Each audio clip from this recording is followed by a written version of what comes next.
I've invited Tim to come today, not ministry, it's not a testimony.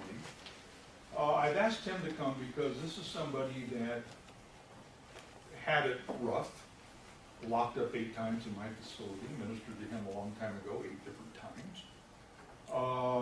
To simply come and talk about what it's like to have volunteers coming in and providing something for him. So, Tim, why don't you take a little period of time to do that?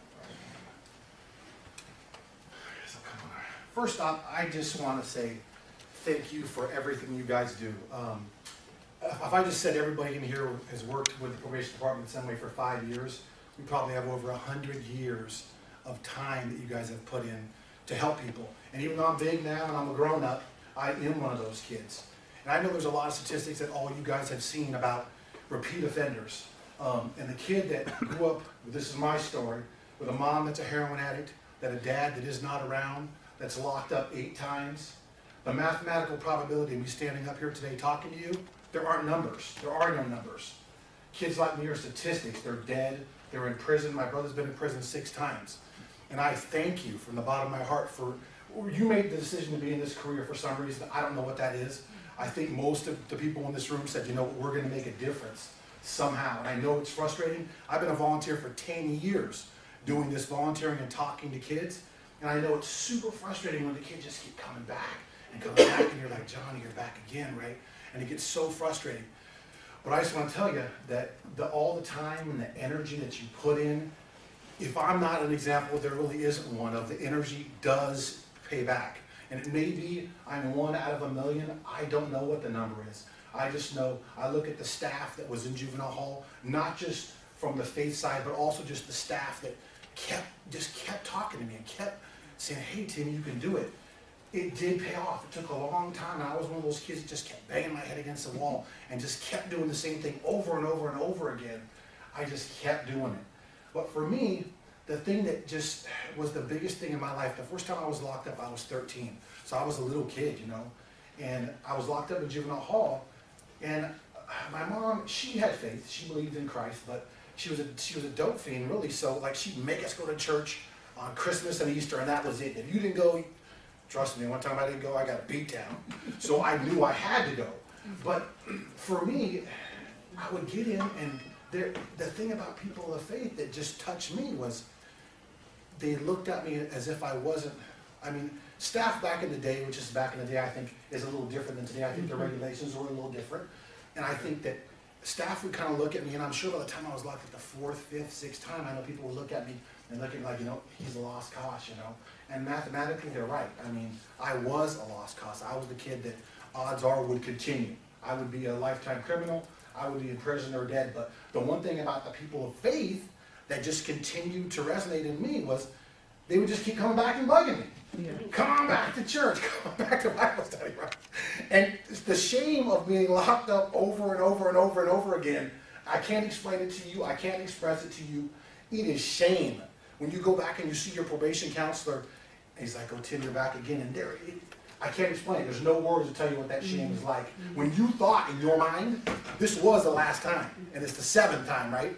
The shame is unbelievable. And the thing about the people, I mean, the ministry that was brand new, I mean, I'm 44, so this was a lot of years ago.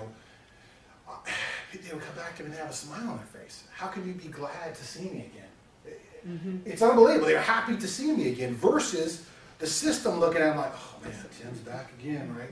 Jacked up little kid, right? They would be like, it's glad to see you. And that was mind-blowing to me. They'd be glad to see me. And I see it now that I've been volunteering for 10 years.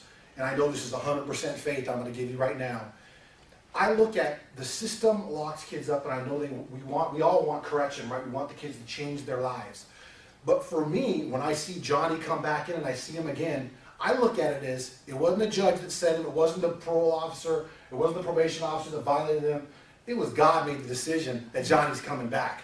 So when I have a chance to teach a church service or do a Bible study or do discipleship and sit down there and talk to Johnny, I have the same heart of the people that had in the ministry when I first was there, and that is welcome back. And for me, without faith, I don't know what I would have done. I mean, it's so tough when you told me, Tim, get out and we want you to change, and I get out and I get in the car and my mom wants to smoke a joint. How do you say no to that? When you get out and your girlfriend's a dope fiend and your friends are dope fiends and everybody in your neighborhood's dope fiend, how do you say no to that? And I wish I had a magic answer. I don't have an answer. I can just tell you that people like Steve that showed me love through Jesus changed my world. I actually went, wow, you know what? There is a way to change. And I started following faith. And it made changes that were impossible. I'm going to quote a scripture. I don't know if I'm allowed to or not, but Matthew 19:26 says, with man this is impossible. But with God all things are possible. In my life, you guys know the statistics. How many kids do you guys know? I'm going to ask, this is a real question to everybody. That have been locked up 8 times, right? From a heroin addict, drug addict family that are productive members of society. Does anybody know any? Okay, you know one. So in this whole room, that's like, and I believe that. Because I was a train wreck, a bus wreck, a plane wreck. I was every wreck that you could imagine. But I got love. I mean, I got love. I got love, trust me, from people that were in the facility that were paid too as well. But from the faith side, it was a different part of love. It was love that I did not get anywhere else. It was where when someone's happy to see you, man, when you've been locked up 8 times, I can't explain to you how that feels. It's not the shame that's on your heart, the shame that's in you. All of a sudden you're smiling back. It changes the way you look at things. And if you guys have a religious program right now, I can tell you it's a blessing. It is. There's benefit, and that's the one word. There's a blessing, and it is a blessing. All the hours that the volunteers put in do make a difference. And if you look at one kid, you're thinking, man, this kid's been back 6 times. Please remember today, I was in 8 times. At 9, maybe you can change your perspective, right? But it's until you get to 9. Just remember that God blessed me, and ministries and religious programs can do things that regular programs can't. And I had PO after PO after PO that I know they cared about me. I know they really wanted me to make change. I know they did. But for me, it was just a little bit different. The love coming from people of faith, it just touched my heart and really made me look at things different. And I just wanted to come here today and share that with you, that faith is it's a monumental thing. It changes lives. And I know you asked the question earlier, like what's the background check? Mine was like bend over and cough and meet this person and meet this person, because I had to go to a lot of different interviews because my background was so bad. The last time I was locked up, I was 18 and I was arrested for something I did when I was 17. But they want to know, hey, what's this guy doing, right? What in the world does he want to do? Come in and talk to volunteers, because odds are I was a train wreck. But I mean, I dropped out 10th grade. Now I'm a corporate account executive. I work with clients like Oakley and Nike and Under Armour. I don't have a college degree. I'm just blessed. I mean, as far as the world and the society looks at it, I'm on my 5th house. I mean, I'm a blessed guy. But it had nothing to do with me. Remember, I'm the kid that dropped out in 10th grade, right?